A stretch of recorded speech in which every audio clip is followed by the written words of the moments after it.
নানা গল্পের মেলায় আজকে পাঠ করে শোনাব বলাইচাঁদ মুখোপাধ্যায়ের লেখা নিম গাছ। কেউ ছালটা ছাড়িয়ে নিয়ে সিদ্ধ করছে, পাতাগুলো ছিঁড়ে শিলে পিষছে, কেউ কেউ বা ভাজছে গরম তেলে।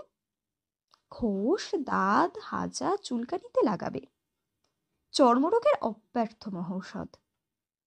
কচি পাতাগুলো খায়ও অনেকে, এমনি কাঁচাই কিংবা ভেজে বেগুন সহযোগে। যকৃতের পক্ষে ভারী উপকার। কচি ডালগুলো ভেঙে চিবোয় কত লোক, দাঁত ভালো থাকে। কবিরাজরা প্রশংসায় পঞ্চমুখ। বাড়ির পাশে গজালে বিজ্ঞরা খুশি হন, বলেন নিমের হাওয়া ভালো, থাক কেটো না।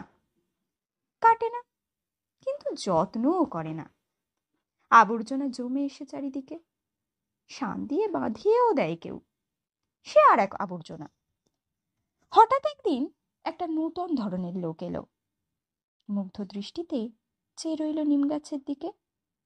ছাল তুললে না, পাতা ছিঁড়লে না, ডাল ভাঙলে না, মুগ্ধ দৃষ্টিতে চেয়ে রইল শুধু।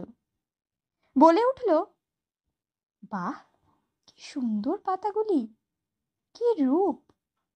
থোকা থোকা ফুলেরই বাকি বাহার।